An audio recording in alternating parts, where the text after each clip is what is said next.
All right, everybody. So I know that some of you have already turned in your primary source summaries. So uh, after a quick look at them, I realized we need to talk about what primary source summaries are and talk about what needs to be included in them. And then I'll give you a chance to redo them and resubmit them. And I'm going to give you until the end of the week to do them because I know that others of you who haven't turned them in yet need more of a chance to sort of explore what your primary sources are, which is fine.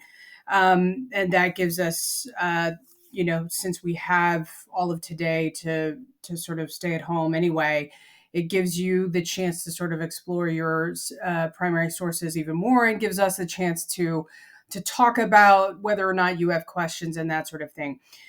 So what we're going to do, or what I'm going to do, is I'm going to talk about my expectations for this assignment, but also what you should be doing in looking at your primary sources. So we talked about this a little bit last week, but I want to delve into it a little bit more. So first of all, you've done this already. The first time through when you submitted your list of primary sources, but you're going to do it again because practice makes perfect. Practice makes perfect.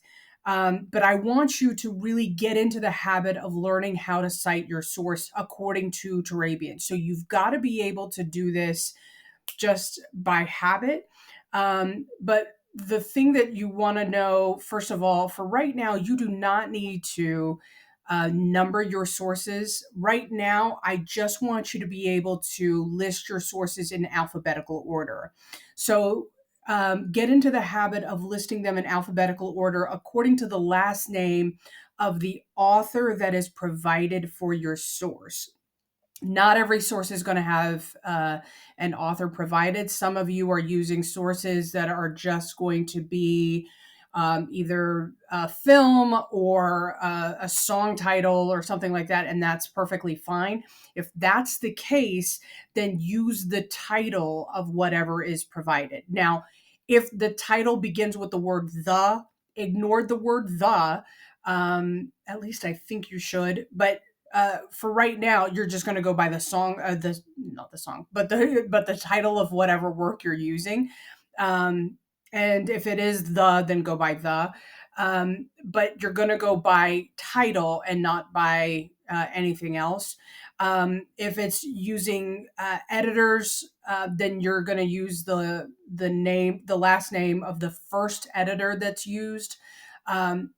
Essentially, you want to get into the habit of alphabetizing the order, because when it comes to your bibliography at the end of your research paper, the bibliography is going to be organized alphabetically. Okay, so you're not even going to number your bibliography. In the bibliography, it's going to go primary sources, secondary sources, and in the bibliography itself, it's going to go in alphabetical order. So I want you to get into that habit now. So in these primary source summaries, put them in alphabetical order. So it's going to be your first source, and it'll be in alphabetical order. And so you'll see. So if your first source, if the last name is starts with a B, you'll cite that source. And remember, in Turabian, and this is important, so make sure that you're paying attention. In Turabian, you're going to go according to how it's listed in the bibliography. So go according to what it says by the letter B, not the letter N. N is for note, as in footnote or endnote. You want B for bibliography. So that means that the note starts all the way at the margin, not indented. You want it at the beginning, right? At the beginning of the margins, and then indented at the second line. That's what you're looking for. So look for the B, and that's the type of citation that you're looking for. Also, keep in mind, chapter 17 in Turabian is going to be your best friend. And that means you need to use Turabian, not the internet. Those of you who have been relying on Turabian, those of you who, excuse me, have been using the internet, stop it. You need to buy a copy of the book and you need to actually use the book. I know that in several different locations, whether you've been using uh, different websites, that have, oh, this is how Turabian cites it, this is how Chicago cites it. I don't care. Use the book because the book is the actual source. It is going to be the most accurate and the most reliable. The problem with the internet is going to randomly capitalize things. It's going to randomly include random citations and punctuation marks. That's the problem with it. Now, in terms of links, just copy paste the link. That's not a big deal. But the problem with the actual citation is you want what comes from the book, right? Chapter 17 is the go to. You want all your information from chapter 17. And chapter 17 is really pretty straightforward. Sometimes it'll say you don't actually need this in your bibliography. And if that's so, that's fine. But for the sake of the primary source summary for this particular assignment, cite it anyway, just so I know and you know what the source is. Okay. So for this particular assignment, you're going to include a citation just so we know what the source is, but you won't have to include it in the bibliography. If you are unsure of how to cite it, which is absolutely normal, I have questions about my own citations, ask. Find someone and ask, and that someone would be me. But if I'm not around, you're going to ask Dr. Bruce, you're going to ask Dr. Gates, Professor Endicott, Dr. Hayden, somebody. This is what we do. We've been working with this thing for years. This is how we've done our own work. But please make sure that you ask because otherwise you're never going to know, right? Make sure that you look it up first and say, look, this is how I've interpreted it, or it says this, but I'm not entirely sure if this fits.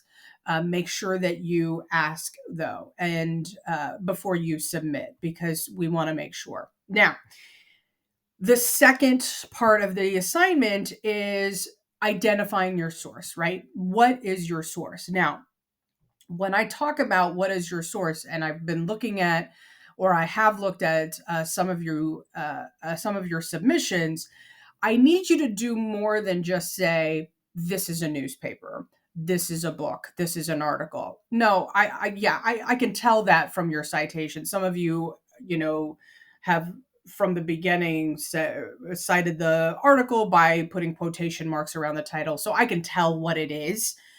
I don't care. I'm going to need more information than that. And you're going to need more information than that, right? This assignment is not really just for me. This is actually for your benefit. Do more than just say very simply, this is a newspaper, this is a book, this is a song. I need you to explain why this source matters to you, why this source is important to your research paper. I need you to be able to explain to me why this author is important. Why does this newspaper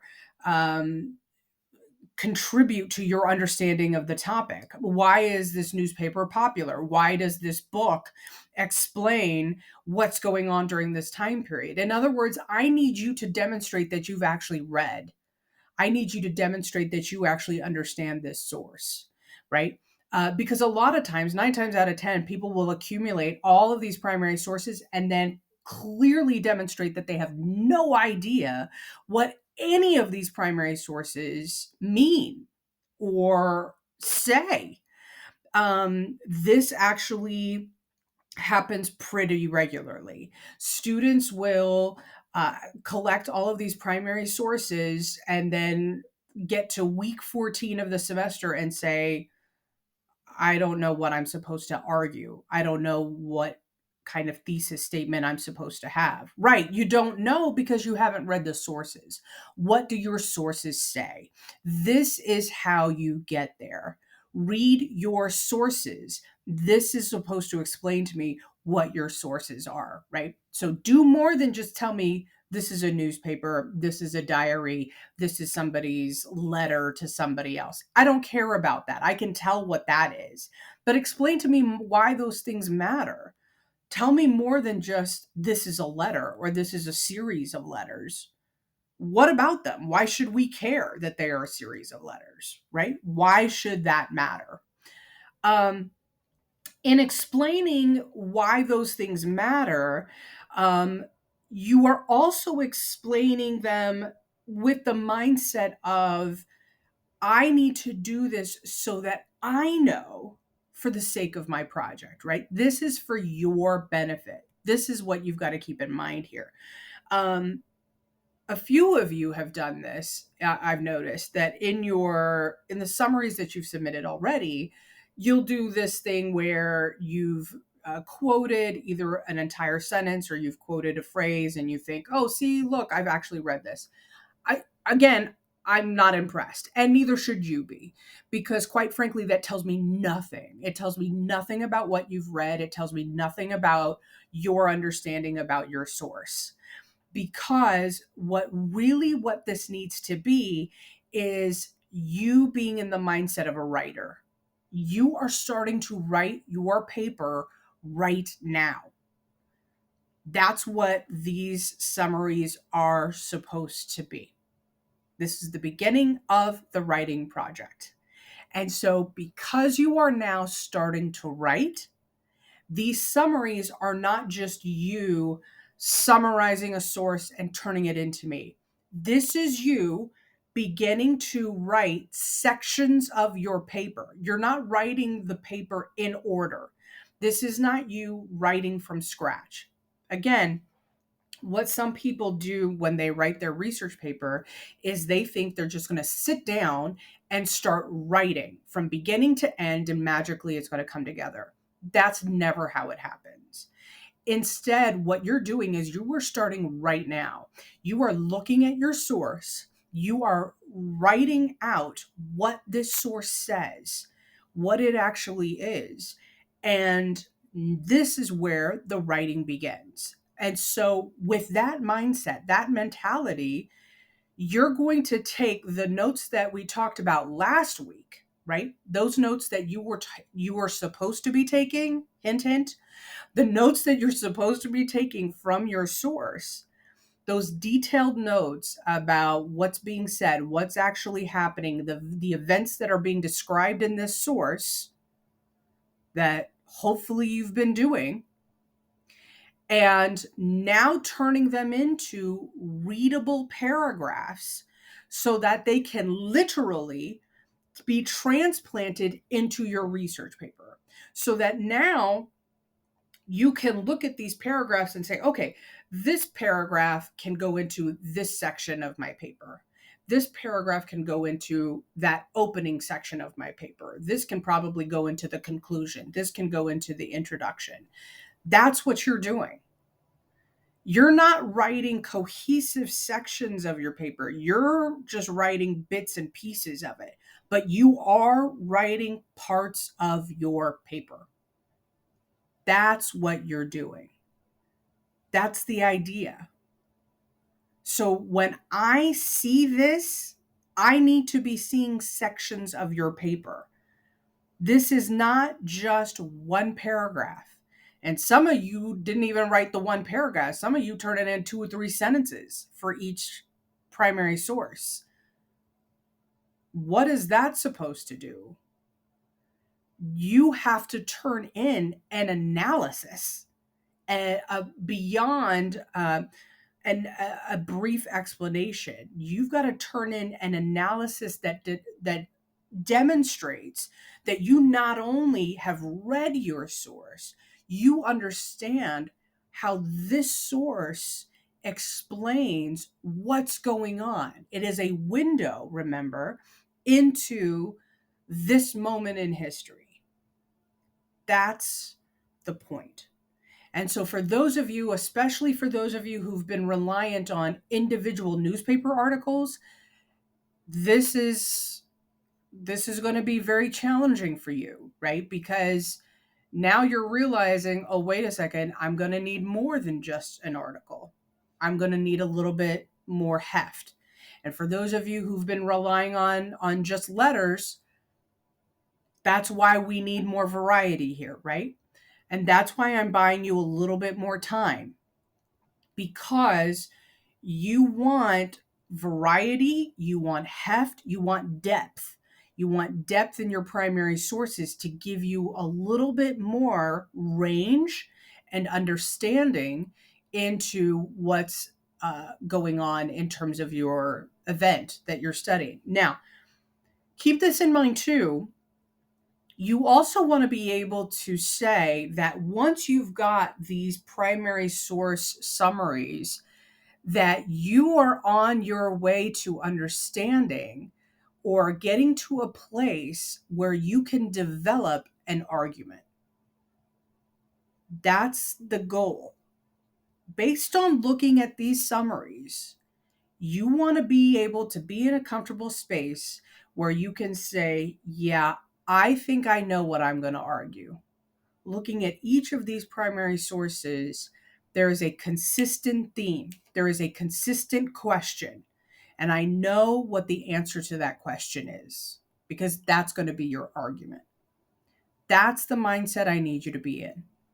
Again, for those of you who have not been doing the work on the in between days, for those of you who've been doing the minimal work, for those of you who've been doing just the basic stuff, you're going to need to turn up the volume yesterday and really get into high gear and work on getting things done, and doing really well at that, right? Because now we're getting into a place where you got to start developing your argument and pushing yourself towards developing your secondary source summaries, your outline, because before you know it, you're going to be on your own entirely.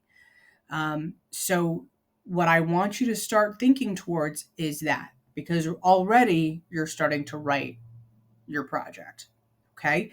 So, if you've got questions or comments, concerns, send me an email.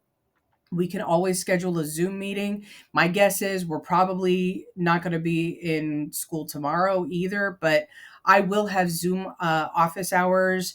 I'll extend them tomorrow and probably on Friday as well. So just let me know, and we'll work things out. We'll figure it out. Okay. Thanks, everybody.